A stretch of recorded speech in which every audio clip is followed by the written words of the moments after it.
Olá, meus amigos, olá, minhas amigas, boa noite a todo mundo. Espero que todos estejam bem. Quero pedir desculpas, pelas últimas semanas. Tem acho que mais 2 semanas, que eu não venho aqui.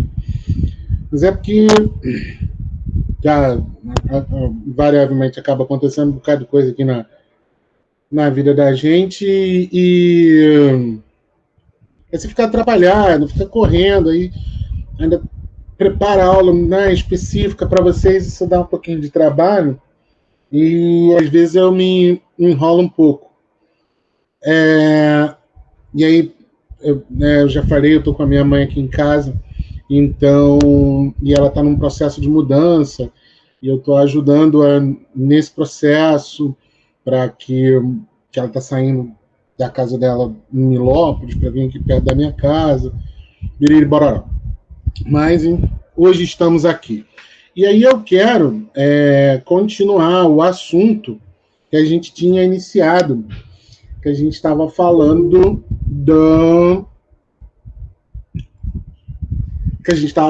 da Era Vargas. Boa noite, Gabriel. E nesse contexto, é bem importante, dos 10 itens, mas já falei isso, mas dos 10 itens mais cobrados do Enem, um vinho de queijo, dos 10 itens mais cobrados no Era Vargas é o segundo tema. E como a Era Vargas tem 3 fases, eu dividi em 3 aulas. Em tese, hoje a gente estaria terminando a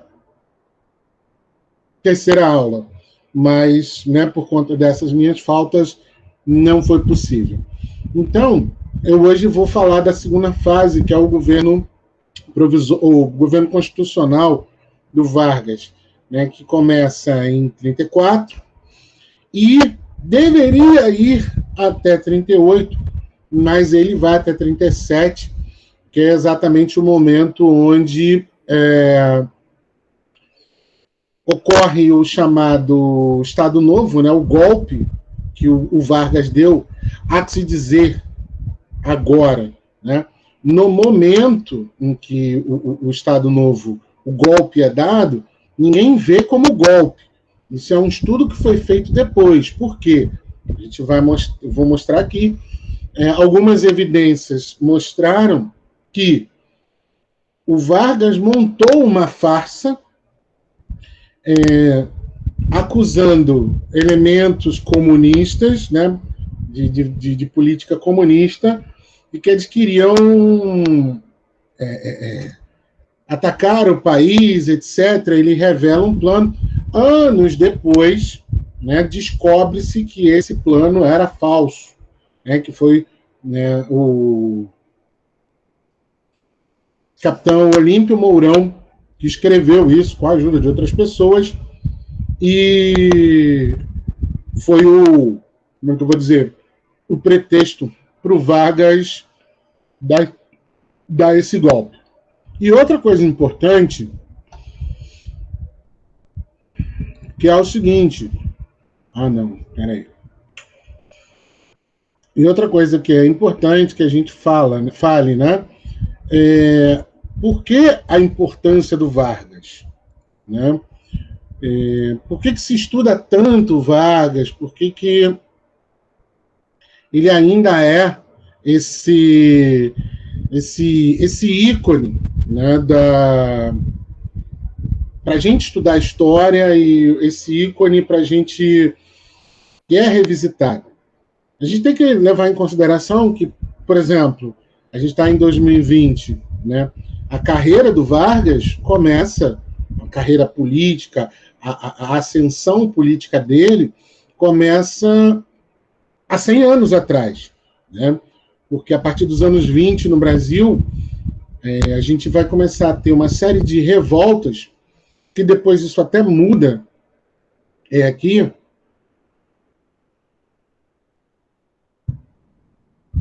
que é a questão do seguinte: os militares brasileiros, eles participavam da vida política. Boa noite, Magali. Os militares brasileiros sempre participaram da vida política do país intensamente, né? Não à toa foram os militares que deram o golpe de Estado que culminou na proclamação da República, né? E, independente dessa participação, sempre havia visões contrastantes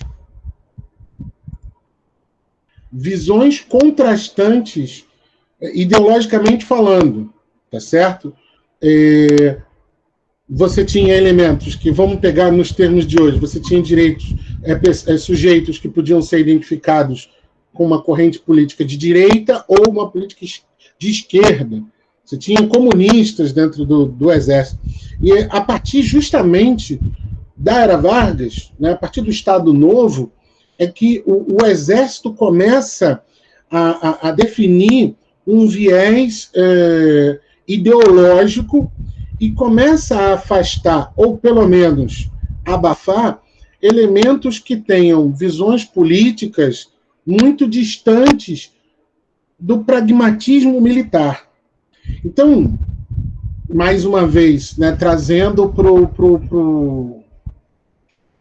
os nossos dias, se a gente hoje tem esse imbecil como presidente, ele foi militar, e hoje existe no país, trabalhando no governo federal, mais de 3 mil militares, né, dentro desse governo, é exatamente porque existe dentro do Exército Brasileiro uma corrente ideológica que é muito similar ideologicamente política, que é muito similar à ideologia política do atual presidente. Existem outras correntes ideológicas? Sim, só que elas são abafadas, elas são escondidas, e muito importante também que é o seguinte: essas correntes ideológicas, em geral, elas são nutridas pela ideia de que é o exército pelo país, não necessariamente um político, entendeu? É por isso que esses caras estão hoje servindo no governo desse imbecil. É porque eles querem melhorar o país. O papel do exército é esse: melhorar o país, estar. E, na verdade, né, isso é bem confuso. A gente vai ver aqui na nossa aula. Então, a gente está aqui, né, a gente começou, né, era Vargas, hoje é aula 2, teremos a terceira aula, a gente vai até essa questão do Estado Novo, né, vai de 30 a 45. E, como eu estava dizendo antes, melhor, por que ainda hoje se estuda tanto o Vargas? Como eu disse, há 100 anos ele começa a carreira política dele, né? A notoriedade política dele começou a ser percebida nos anos 20, né, 1920. E o Vargas implementou uma série de modelos, que é o que a gente vai ver, né, na aula 3, e até depois, quando a gente for ver a reeleição dele em 1950, o Vargas implementou uma série de modelos políticos que muita gente repete até hoje. Por exemplo, não sei se vocês já ouviram falar do termo populismo. O termo populismo, né, o político é um político populista, vem muito disso do Vargas, né? Essa aproximação de, por exemplo, fazer carreatas, né, fazer desfiles. A maioria de vocês não está aqui no Rio de Janeiro, né? Mas aqui no Rio de Janeiro vocês devem conhecer por futebol, um time chamado Vasco da Gama. E no bairro onde existe o estádio do Vasco da Gama, que é o estádio de São Januário, todo dia 1º de maio, o Getúlio fazia grandes comícios ali. Então, as escolas desfilavam, todo mundo saudava o Vargas, e ele adorava aquilo. A gente vai ver tudo isso mais lá para frente. Mas essa visão do chefe, não à toa, o Vargas é conhecido como o pai dos pobres, né? Então, até hoje, essa figura política, ela influencia outros governantes que aparecem na televisão, nos meios de comunicação, dizendo aquilo que os seus apoiadores querem ouvir. Então, nesse modelo, a gente pode dizer que o imbecil do presidente hoje é um governo populista, né? Porque na medida em que ele diz que bandido bom é bandido morto, fala um monte de frases misóginas, um monte de frases homofóbicas, uma série de frases preconceituosas, existe uma parcela da população que o elegeu porque gosta de ouvir isso. Só um político populista. Assim como o Lula era um político populista. O Fernando Henrique, que veio antes do Lula, não era um político populista. O Fernando Collor era, porque fazia essas ações midiáticas voltadas. Então, o Vargas, ele ainda é muito estudado, porque muitas das ações que ele praticou, né, 60, 70 anos atrás, ainda podem ser percebidas em governos atuais, né? E ouso dizer, em alguns casos até por outros, em outros países. Na Argentina a gente teve um grande exemplo que foi o Perón e a mulher dele, a Evita Perón, que foram grandes amantes do povo, né? Então vamos aqui com o nosso governo constitucional. Alguma pergunta, gente? Alguma consideração a fazer? Podem fazê-lo, tá bom? Então aqui só pede a voz. Eu quero falar. Vamos lá, então. Então, governo constitucional. O novo mandato de Getúlio iniciou no dia 20 de julho de 1934, quando tomou posse no Congresso Nacional, jurando a nova Constituição. Getúlio deveria governar até 3 de maio de 1938. Não havia na Constituição de 34 a figura do vice-presidente. Isso é uma coisa que vai até surgir depois que o Vargas sai. Uma questão que é o seguinte: a partir... hoje a gente vota no presidente e o vice-presidente, né? É uma chapa que eles compõem, tanto para governador quanto para prefeito. Você já vota numa chapa. Antigamente, você votava no presidente e em quem você queria que fosse o vice. Isso foi... isso acabou depois, né, da ditadura militar, né? Porque exatamente o João Goulart, que foi o último vice-presidente eleito, ele era o cara que ninguém queria, mas era o povo que queria ele como vice. Ele não podia concorrer a presidente, mas ele acabou sendo eleito vice-presidente. Os estados fizeram, depois das suas constituições, os estados fizeram depois suas constituições, e muitos interventores, que era o nome que se dava, se tornaram governadores, eleitos pelas assembleias legislativas, ou seja, pelo voto indireto. Voto direto é o voto, eu voto no fulano de tal. Voto indireto é quando o deputado que eu votei vota num determinado candidato. Isso é eleição indireta. Boa noite, Sarinha. Bom, o que significou uma ampla vitória dos estados, dos partidários de Getúlio. E aí é uma questão da nossa política nacional, que é assim desde sempre. O passa boi e passa boiada. O imbecil que está lá hoje ajudou a eleger muita gente. O governador do Rio de Janeiro, o governador de São Paulo, o governador do Paraná e tantos outros pelo país todo foram na onda. Porque entenderam que é esse cara que está levando os votos, vou dar meu apoio a ele. Um ano depois, muitos desses caras, como o governador do Rio de Janeiro, como o governador de São Paulo, não apoiam mais o imbecil do presidente. Mas é um jogo eleitoral. Está aqui inaugurado a partir da Constituição de 34, com Getúlio Vargas.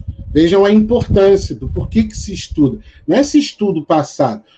A história não estuda só o passado, estuda os acontecimentos de maneira que a gente possa entender a realidade que a gente está hoje. Em 4 de abril de 1935, foi sancionada a Lei número 38, que definia os crimes contra a ordem política e social, que possibilitou maior rigor no combate à subversão da ordem pública. Lembra que em 1932 teve a Revolução Paulista? Aliás, eu estou devendo, eu tenho que botar a aula 1 dessa aula no Classroom. Juro que vou botar, hoje ainda. Depois da Revolução Paulista, onde os paulistas foram para a guerra com as forças federais do Getúlio Vargas, depois que essa revolução é abafada, monta-se uma Constituição, etc., etc., o governo aumenta o rigor da punição para quem se levantar contra o governo. Então, é por conta do Vargas, por conta dessa lei de 4 de abril de 1935, que proibiu as pessoas de terem armas. Desarmou a população. Não que hoje você não possa ter armas. Antes mesmo desse imbecil estar aí, ele hoje está facilitando o acesso. Mas você sempre pôde ter uma arma no Brasil. Só que não é mais indiscriminadamente, como você vai numa papelaria e pede para comprar uma caneta. Hoje você passa por uma série de processos, né, para ver se você tem alguma ficha criminal, se você é uma pessoa idônea, etc., etc., para conseguir ter o direito de ter uma arma para se defender. Né, uma série de legislações. Mas o importante é que isso, em 1935, foi o Vargas que começou a limitar o acesso das pessoas às armas. Essa lei ficou conhecida como Lei da Segurança Nacional. Outro feito, que é uma coisa que a gente conhece até hoje, né, que é criado o programa oficial de rádio com notícias do governo, chamado A Hora do Brasil, depois denominado A Voz do Brasil, né, que tem a gloriosa chamadinha que todos conhecemos. Boa noite. Em Brasília, 19 horas.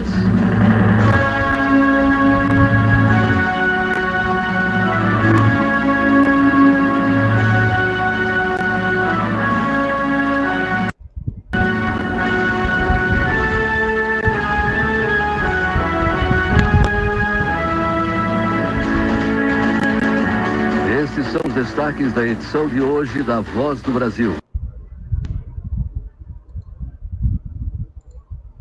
Ao longo do tempo, né, essa chamada mudou. E aí tem uns detalhes curiosos sobre isso. Tá? Voltando no tempo, a gente sabe, né, a gente a televisão toda está falando, né, 70 anos atrás que ocorreu a primeira transmissão da televisão, né, em 18 de setembro de 1950. O rádio no Brasil existe desde 1919. Então, em 1935 não existia televisão. Primeiro ponto. Segundo ponto, a Hora do Brasil, ou a Voz do Brasil, ela existe até hoje porque vamos levar em consideração que o nosso país é muito grande, muita gente não tem acesso à televisão, muita gente, onde mora, não consegue um bom sinal de recepção da televisão, e é o rádio que chega lá.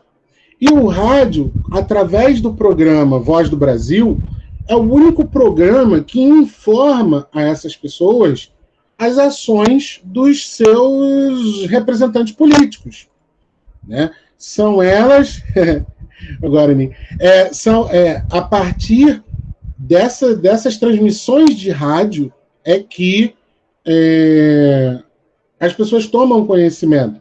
O que hoje acontece é flexibilizou-se a lei, porque a Hora do Brasil era sempre às 19 horas, né, 7 horas da noite. Hoje,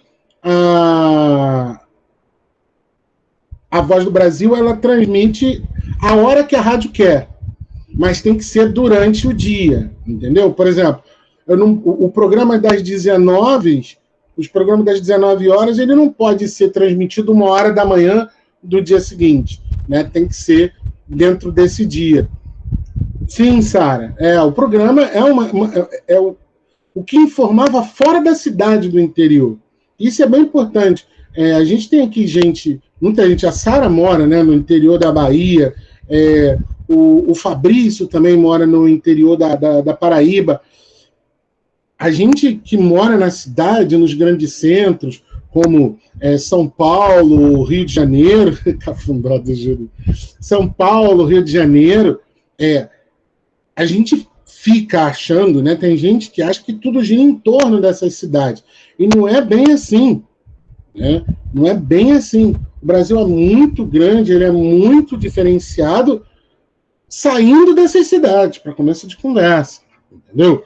A gente acha que Minas é uma coisa só, o Nordeste é uma coisa só, mas vai vendo a diferença entre um baiano, um cearense, um pernambucano, e você, né, você começa a perceber que o Brasil não é uma coisa só. Ok? Seguindo.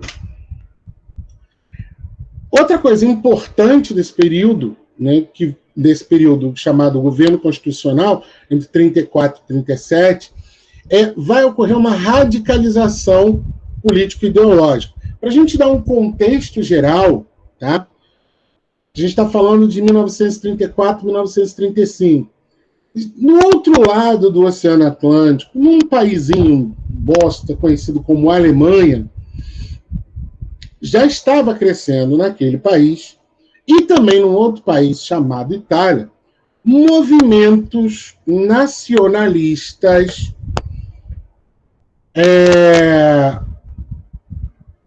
de exaltação desse orgulho pátrio. Então, na Itália, vai ter o surgimento, o crescimento do fascismo italiano com o Benito Mussolini e o nazismo alemão a partir de 1933 com o Adolf Hitler. E essas ideias, né, circulam. Essas ideias chegavam aqui. Demorava muito tempo, mas chegava aqui. E, entendam, aqui eu quero abrir um grande parêntese no seguinte sentido. Todos nós devemos amar o nosso país. Veja, devemos. Ninguém é obrigado a nada. Amar o nosso país, amar o Brasil pelas coisas que ele é, né, o país, é uma coisa. Agora, achar que esse amor ao país, ou achar que esse país é melhor do que qualquer outro, é um sentimento perigoso. É um sentimento perigoso. Por quê? Se você pegar da mesma forma, se os Estados Unidos, né, as pessoas nos Estados Unidos, os norte-americanos, passarem a ter esse mesmo tipo de pensamento, e eles acharem que, por exemplo, eles podem mandar no mundo porque o mundo não é como eles imaginam, e, afinal de contas, eles têm o melhor exército, o melhor cinema, os melhores artistas, eles passam a influenciar na vida de todo mundo. Veja como esse sentimento é pernicioso. A gente aqui, né, eu conheço um monte de gente que prefere ver filme norte-americano do que filme nacional, né? Antigamente dizia muito assim de cinema nacional. Eu não vejo cinema nacional porque fala muito palavrão. Como se nós, brasileiros, fôssemos puritanos, nossa boca fosse muito limpa, né? E não é bem assim. Então, o que começa a existir aqui no Brasil a partir da década de 30 e pouco? Essa exaltação de valores nacionalistas. Isso é uma forma de tentar moldar uma atitude, moldar uma identidade para o que é ser brasileiro.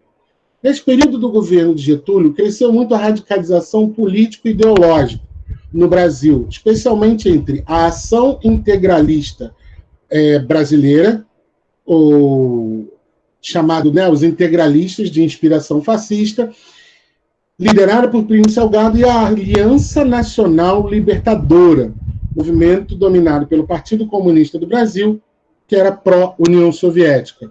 Aí vamos lembrar, num contexto internacional, mais uma vez, a União Soviética estava fechada para o mundo. Havia ocorrido uma revolução, né, em 1917, em que a União Soviética fechou-se para o mundo e lá diversos planos políticos e econômicos foram realizados, independente do que estava acontecendo no mundo, porque a política econômica da União Soviética nesse momento não era capitalista, tá certo?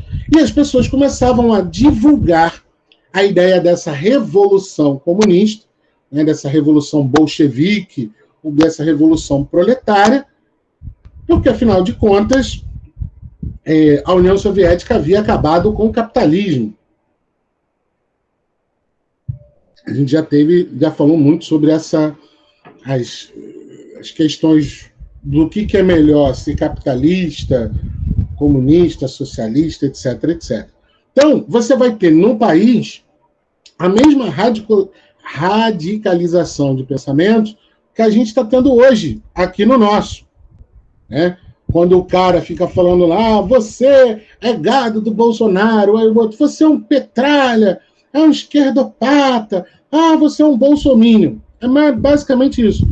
Só que, em 1934, haviam organizações civis, né, proto-militares, que tinham esse objetivo. Os integralistas, que tinham uma ideologia, tem vários vídeos sobre eles, os camisas verdes, né, do Plínio Salgado. Movimento esse que está em voga novamente no Brasil, né? Em São Paulo já houve um desfile de integralistas saudando Anauê, né?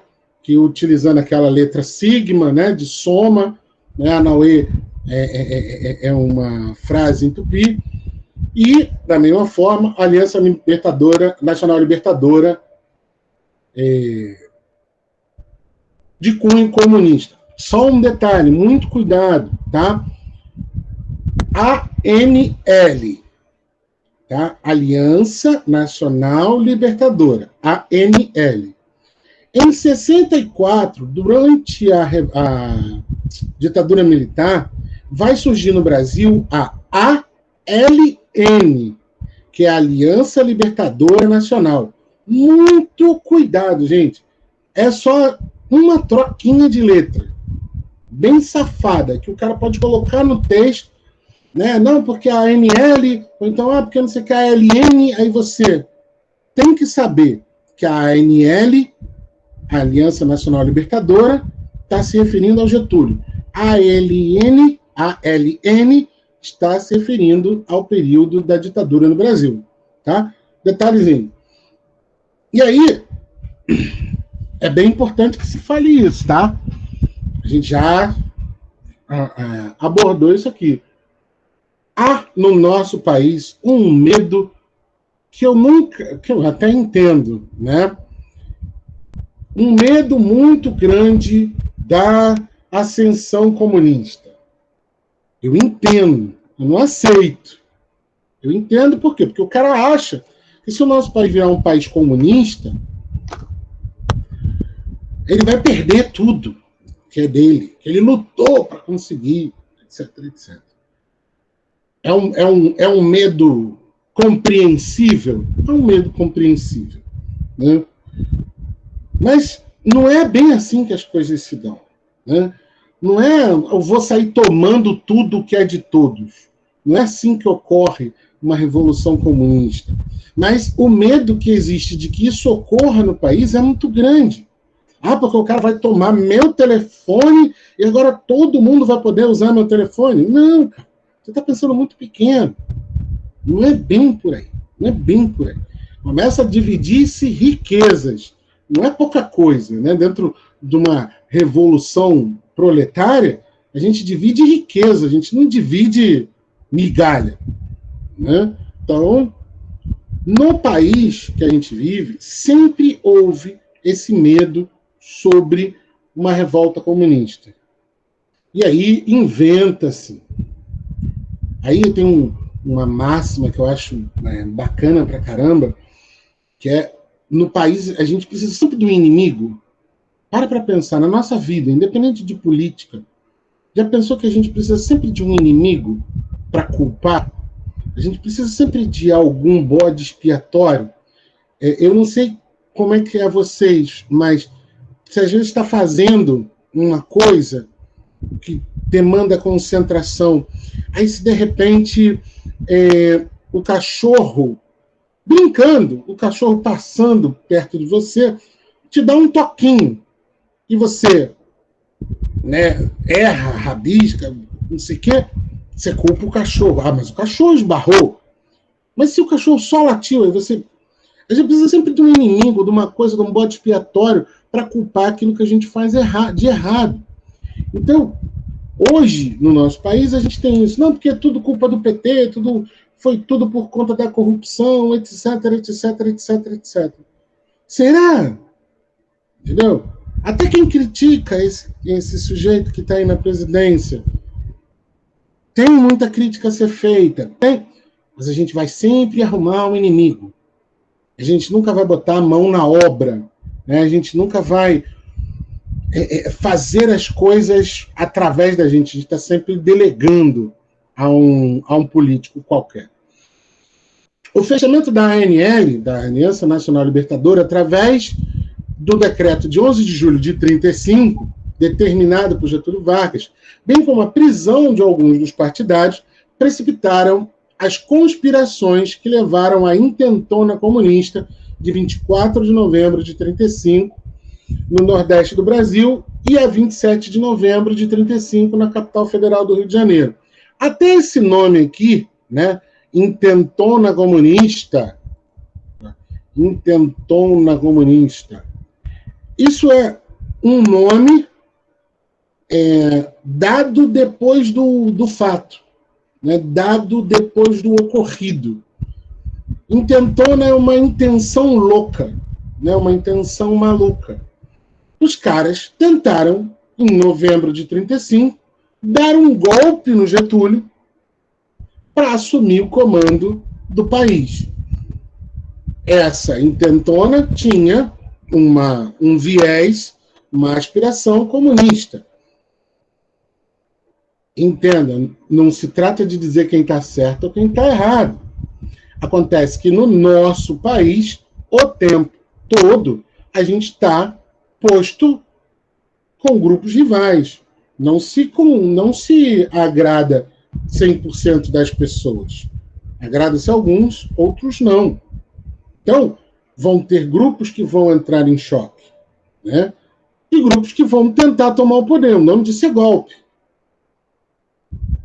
Se é por via democrática, se é por força de armas, se é por manobra jurídica, quando você tenta depor alguém do governo, você está praticando um golpe.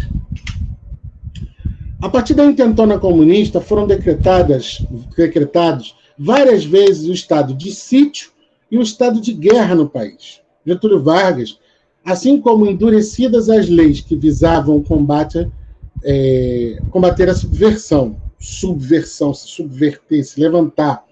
A Lei de Segurança Nacional foi reforçada. Ela já estava lá em 4 de abril, já tinha um volume, foi reforçada em dezembro de 1935 pela Lei número 136, que definia novos crimes contra a ordem pública. Em 18 de dezembro de 1935, são promulgadas 3 emendas à Constituição de 1934, dando mais poderes ao Estado brasileiro no combate à subversão. E aí tem um comentário aqui, né? O Estado, vocês estão vendo aqui, né? Quando a gente está aqui botando o Estado brasileiro, né, com E maiúsculo, o que a gente está falando? A gente está falando do governo, né, do poder do país. Recentemente, esse imbecil falou disso, que ele quer armar todo mundo para impedir, né, que qualquer um possa impor uma ditadura aqui no país, ou que as pessoas possam se defender. Perceba um movimento contrário. Entendeu?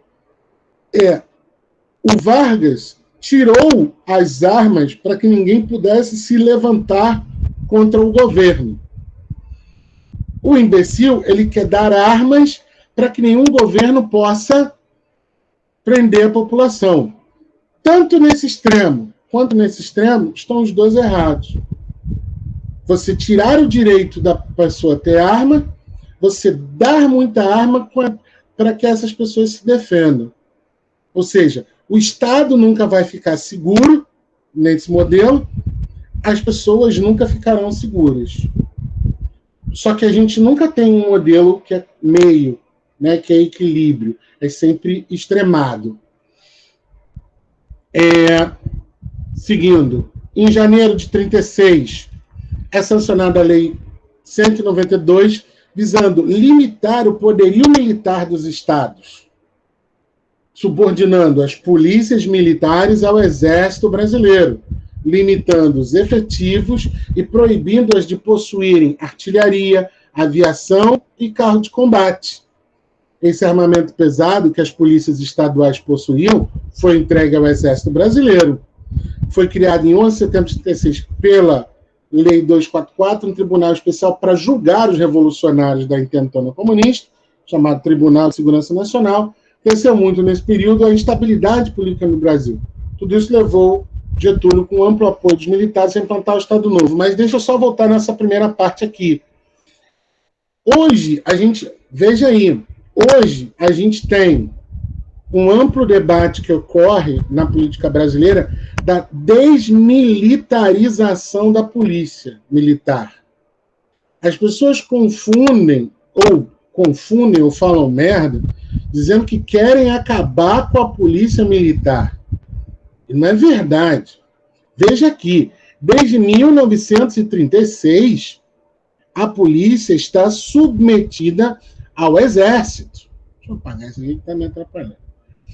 Desde 1936, ela está submetida ao Exército. Ou seja, quando ele fala aqui que não podia ter artilharia do tipo canhão, aviões, ela pode ter helicópteros, e olha lá, e mesmo assim quem tem helicóptero mais é a Polícia Civil. E carros de combate, você está limitando o poder da polícia de lutar ou de proteger o Estado, a limitação geográfica. O Estado do Rio, o Estado de São Paulo, o Estado da Bahia, não importa, certo? Você está limitando o poder da polícia.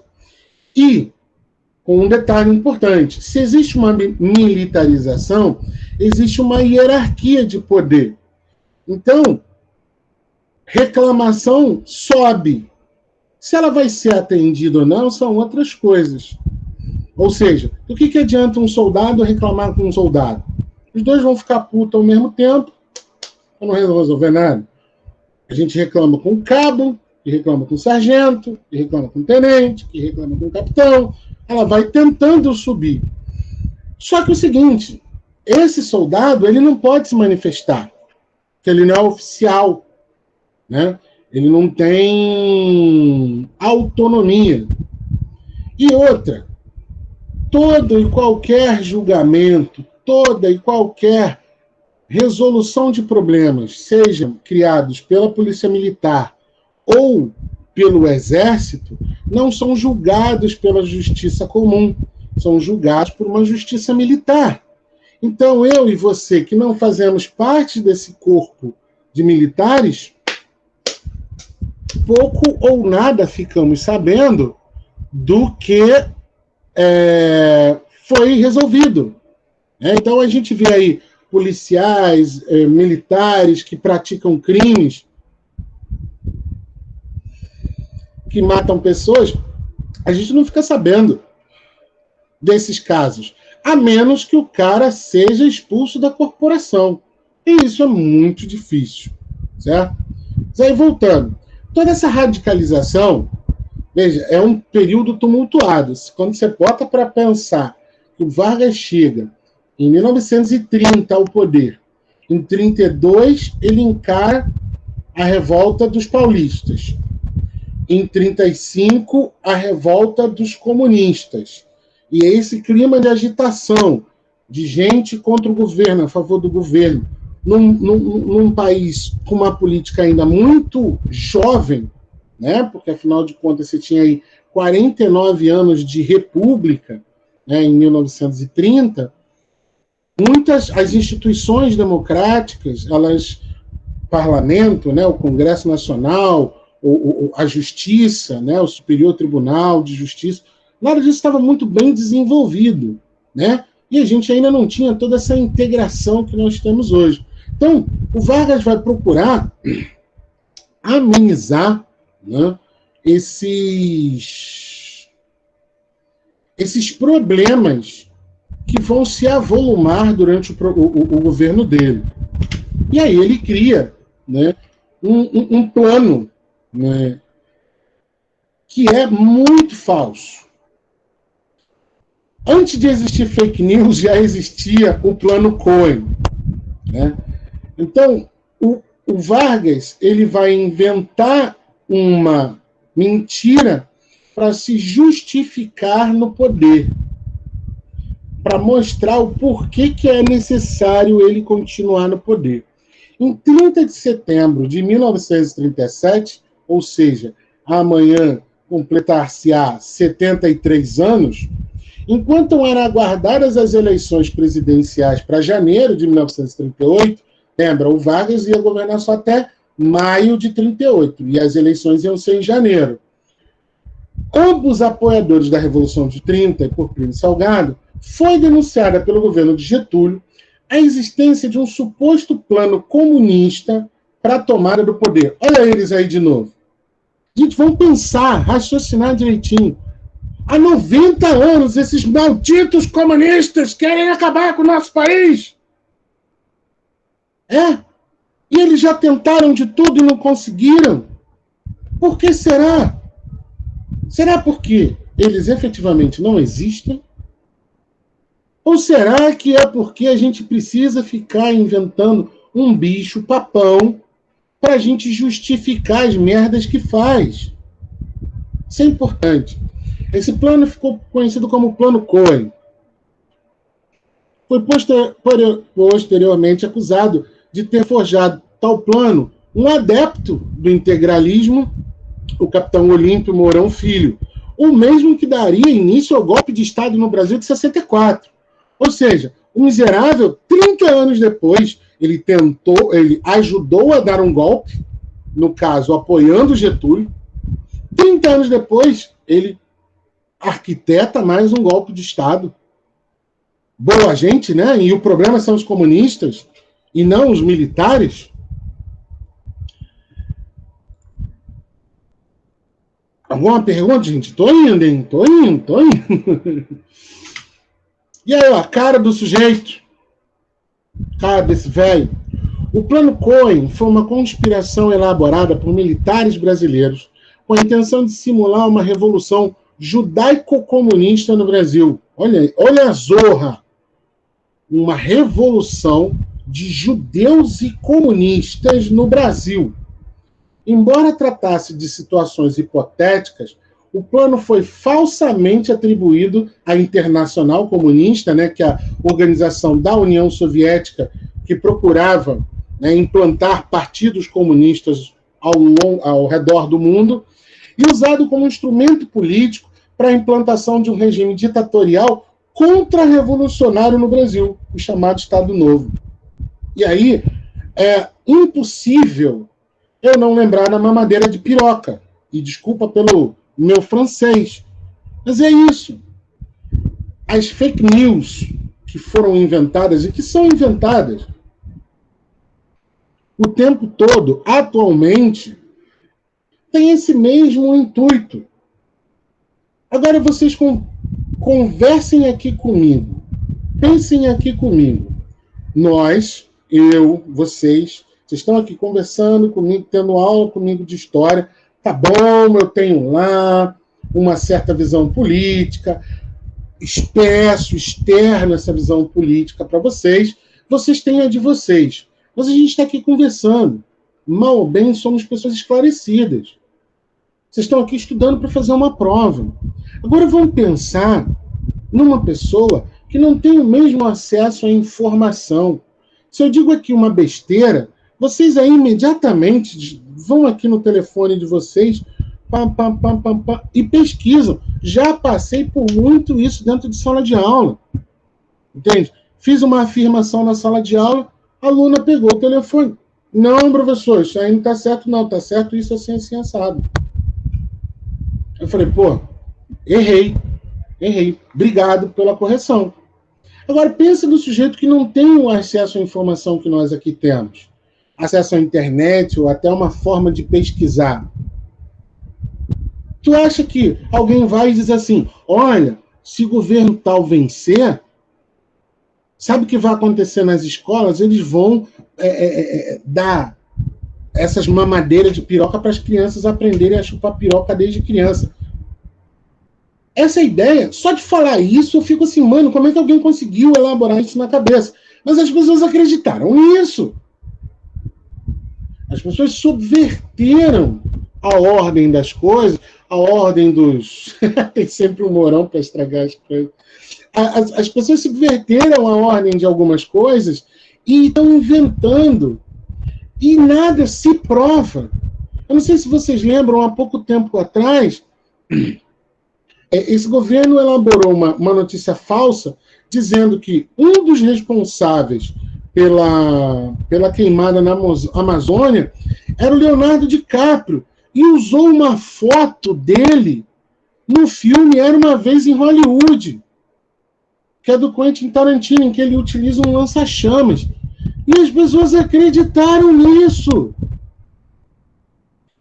E aí, trazendo para o contexto que a gente está trabalhando, né, do governo Vargas, isso que a gente está falando do governo Vargas, a gente está falando num país de 70 anos atrás que não tinha internet, que o único veículo de informação era o quê? O rádio.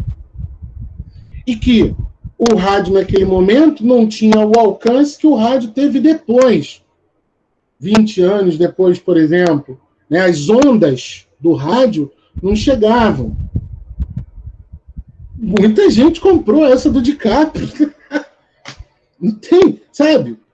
E aí pensa 70 anos atrás. Aí o cara, se o único modo do cara se informar era pelo rádio, e o cara dizia, o cara tá lá no Cafundó do interior do país, pode pensar em qualquer Cafundó que você pensar. Aí o cara chega assim, chegam informações.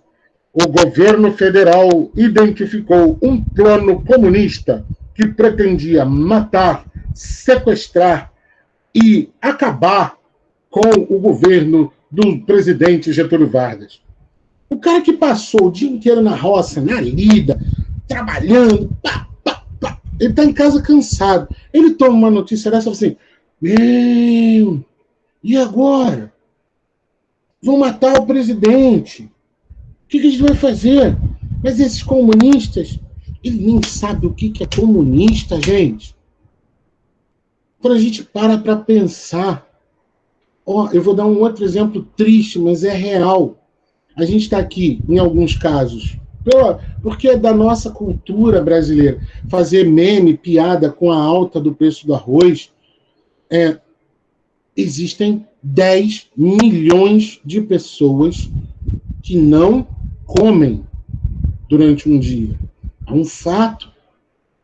É um fato. Então, muito provavelmente na casa de vocês, eu aqui não estou comprando arroz, estou comprando macarrão. Comprando macarrão pra caralho. Entendeu? Porque o preço do macarrão não aumentou. Então, não vou ser besta de, não, tem que comer arroz, né? Aí vai lá e paga R$30 numa porra de um saco de arroz de 5 quilos. Não, compra o macarrão, come o macarrão. Agora, quando você... E aí, vamos supor aí, vai variar de preço de lugar para lugar, um pacote de 1 quilo de macarrão deve estar o quê? R$4, R$5. Tem gente que não tem R$4, R$5 para comer macarrão. Ele mal tem água para beber e de vez em quando ele mistura amido de milho nessa água para fazer nem disfarçar o gosto, botar um tempero, um sal, qualquer coisa nessa água, esse mingau de água e amido de milho, ele tem. Esse cara está preocupado com o comunista, ele está preocupado com a sobrevivência. Só que aí, vocês estão percebendo a quantidade de camadas até a gente chegar no que não é mais real? O real é isso, é a fome. A gente passando fome. Mas tem gente, sabe, que, não, eu substituo o arroz por macarrão. Tem gente que vai e fala assim, não, porque eu compro macarrão porque eu não posso abrir mão da minha dieta vegana, do meu arroz integral. E aí o cara inventa a notícia do DiCaprio. São muitas camadas do real que o sujeito que está na lida para tentar sobreviver não está nem aí para isso. Quem acredita? Os bestões aqui, que não tem que se preocupar em sobreviver hoje. Você até reza, né, no fim da noite, quem é de reza, quem não é, quem acredita, quem não acredita. As pessoas, Deus, obrigado pelo dia de hoje, até amanhã, que o Senhor me dê mais um dia de vida. Guardadas as condições normais de temperatura e pressão, mal ou bem, você sabe que você vai acordar amanhã. E que se você acordar com fome, tem pelo menos um pão velho dormido lá no fundo da sua gaveta, um biscoito creme crack, você sabe que você vai comer. Tem gente que literalmente está dormindo hoje e não sabe se vai acordar amanhã por conta da fome. E aí, por que eu estou falando disso?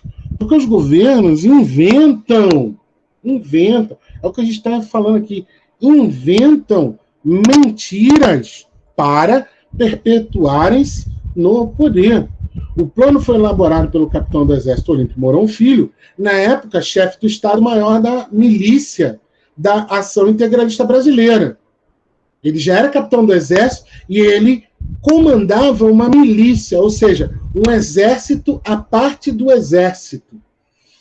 Embora tenha sido usado politicamente como sendo fruto de uma conspiração comunista, seu conteúdo refere-se mais especificamente a uma conspiração judaico-comunista, incluindo elementos típicos do antissemitismo da época e uma série de traços em comum com outros documentos forjados com intenções semelhantes, como os protocolos dos sábios de Sião. Procurem isso na internet, tem um bocado de coisa. Bota lá, protocolo dos sábios de Sião.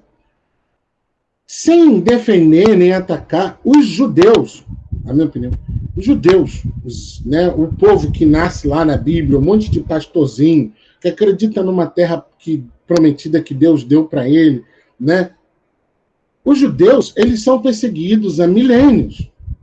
Algum motivo tem para isso. Uma razão óbvia é essa mania absurda que os judeus sempre tiveram do apego ao seu Deus único e de espalhar essa ideia de Deus único por tudo quanto é lugar. Essa ideia ela é meio modificada com o surgimento do cristianismo, mas a ideia permanece, porque Cristo era judeu, a ideia permanece, de ficar dizendo para todo mundo que o único Deus é esse tal desse Jeová, desse Deus dos hebreus. Isso é um ponto. Isso é um ponto. Tem outras, né? A questão de uma acumulação capitalista que os judeus sempre tiveram, eles foram os primeiros bancos a existirem, então eles não tinham nenhum problema em cobrar juros por dinheiro emprestado, etc, etc. Então, a humanidade, né, sempre se voltou contra judeus. Não à toa, essa raiva ficou expressa e manifesta nos campos de concentração que o Hitler criou. Então, desde sempre, comunistas e judeus são odiados. Os comunistas, obviamente, a partir do século XX, mas durante toda a história, judeus sempre foram odiados. Umas premissas foram essas que eu disse, né? Seja por conta da religião, seja por conta dos bancos, etc. Em 10 de novembro de 1937, através de um golpe de Estado, instituiu um Estado Novo em um pronunciamento em rede de rádio, no qual lançou um manifesto à nação, no que dizia que o Estado Novo tinha como objetivo reajustar o organismo político às necessidades econômicas do país. O Estado Novo era favorável à intervenção do Estado, do governo, na atividade econômica. Como ele afirmou, é a necessidade que faz a lei. Tanto mais complexa se torna a vida no momento que passa, tanto maior há de ser a intervenção do Estado no domínio da atividade privada. E aí a gente pega uma semelhança. O nazismo dizia isso, o fascismo dizia isso, o getulismo chegou lá também. É o Estado quem comanda todas as esferas da vida de um indivíduo. O fascismo estava lá, né? Tudo pelo Estado, nada fora do Estado. Ou seja, é o governo, a gente tem que fazer tudo em prol disso. Lembra que eu estava falando lá no início da aula dos sentimentos nacionalistas? Eu, por exemplo, particularmente, o quanto eu pude fugir do militarismo, eu fugi. Então, meu pai queria que eu fizesse colégio militar. Eu perdia o prazo de inscrição, aí ele fazia inscrição para mim no ano seguinte. Aí eu faltava a prova, até o dia que ele me levou até o local da prova, eu entrei dentro do colégio militar, esperei, sentei na cadeira, não fiz a prova, saí no horário que podia sair depois de terminar a prova, e não passei. Eu fugi do alistamento militar obrigatório. Por quê? A ideologia militar, essa ideologia do exército, como sendo matriz do país, como sendo formador, protetor, essa ideia do Estado, que é o Estado que abarca tudo, ela é muito perigosa. O Estado é necessário, porque a gente precisa de um ente, né, uma entidade que regule as ações dos homens, dos grupos, para evitar conflito. Por isso existe a justiça, a lei. Porque sem o Estado a gente vira uma selvageria mesmo. Se a gente não tiver um instrumento regulador, a gente perde. Mas a gente não pode dizer que tudo vai vir do Estado. Certo? No dia do golpe de Estado, Vargas fez um pronunciamento e determinou o fechamento do Congresso Nacional e outorgou uma nova Constituição, ou seja, não foi votada, não foi discutida, nada. Então aqui, ó, pá, essa é a nova Constituição, Constituição de 1937, que lhe conferiu o controle total do Poder Executivo e lhe permitia nomear para os estados interventores, ou seja, menos de 4 anos depois da Constituição, vamos botar interventor de novo. Não tem mais ninguém eleito pelo voto. Nem direto, nem indireto. É o presidente quem decide. A quem deu ampla autonomia para a tomada de decisões. Essa Constituição, elaborada por Francisco Campos, ficou conhecida como polaca, por ter se inspirado na Constituição vigente na Polônia naquela época. Os partidos políticos foram extintos em 2 de dezembro, pelo Decreto-Lei número 37. No dia 4, são queimadas numa grande cerimônia cívica, na esplanada do Roosevelt, no Rio de Janeiro, as bandeiras dos estados, os quais foram proibidos de terem bandeiras e os demais símbolos estaduais. O Estado Novo era contra qualquer demonstração de regionalismo.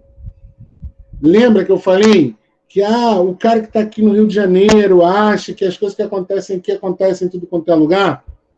Isso é regionalismo. E no nosso caso aqui é um cariocacentrismo ou um paulistacentrismo. A gente acha que a gente é a capital do país, e não é.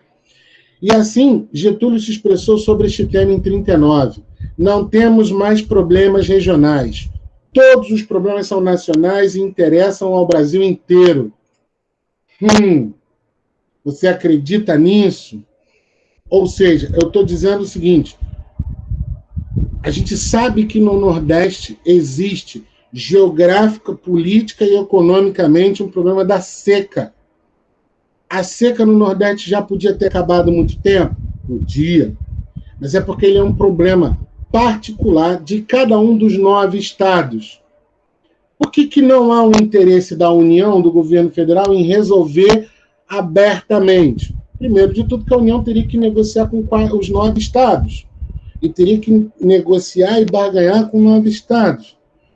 E se um estado, porventura, pudesse levar maior vantagem que outro? Então, problema da seca é nordestino. Aí eu estou aqui no Rio de Janeiro, por que o governo federal está dando tanto dinheiro lá para o Nordeste? Só para acabar com a seca. E não faz nada aqui para acabar com a violência do Rio de Janeiro.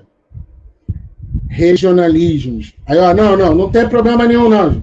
Pode deixar. Agora todos os problemas são nacionais. Ao que interessa ao cara do Piauí, a violência que existe no Rio de Janeiro. Ele lá também tem violência. O governo implementava a censura à imprensa e a propaganda através do regime do DIP, Departamento de Imprensa e Propaganda, criado pelo Decreto-Lei 1915, de 27 de dezembro de 1939. E aí é outro problema, outra coisa que o Vargas trouxe para os nossos dias atuais, que é a existência de um departamento de imprensa, um departamento de comunicação que diz o que o governo está fazendo. Então, isso, se fosse só isso, já seria bom. Só que o DIP, o Departamento de Imprensa e Propaganda, também censurava. Dizia o que era bom e o que não era bom publicar. Dizia o que ele aprovava e o que ele não aprovava. Hoje, por exemplo, mais uma vez, estamos passando por isso. Você vai lá no seu Twitter, no seu Facebook, no seu YouTube, demonstrar a sua insatisfação com o governo está vindo atrás. O governo está processando um monte de gente. Felipe Neto, Guilherme Boulos, Manuela Dávila, a jogadora de vôlei, a Carol não sei das quantas, porque ela gritou fora Bolsonaro. Alguém pode falar assim, mas ela não podia ter dito isso. Por quê? Por quê? As pessoas são livres para dizer o que quiserem. O único problema é, o que ela disse é crime? Não é crime. Então, ela não pode ser impedida de dizer. Você só é impedido de... Aliás, você não é impedido de dizer nada. Você só tem que saber que tudo o que você diz, alguma coisa pode vir a se tornar crime. Eu posso dizer assim, todos os pretos são macacos.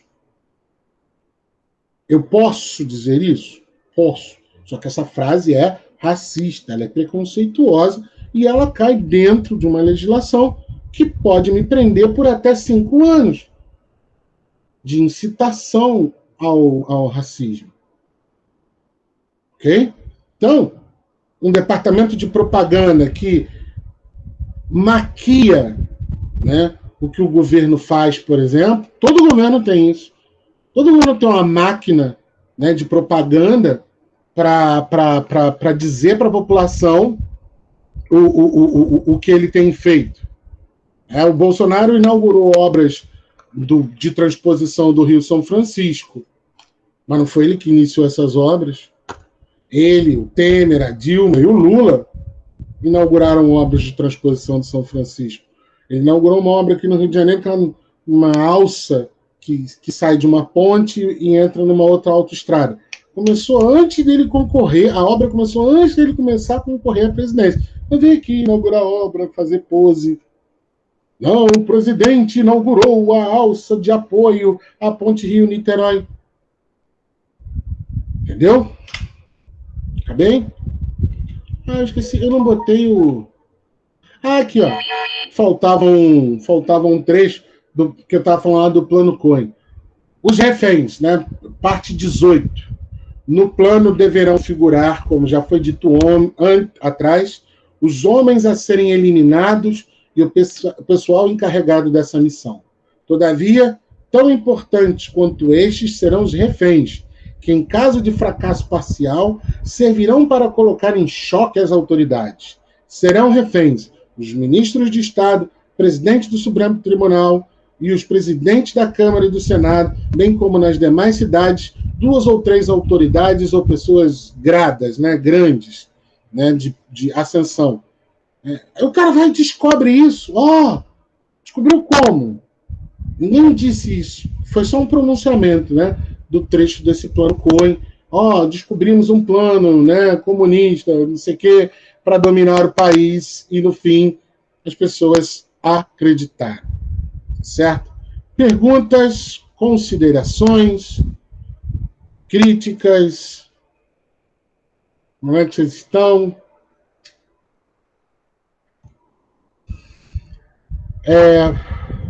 Como eu disse no início da aula, vocês ainda não tinham entrado, mas eu já estava gravando.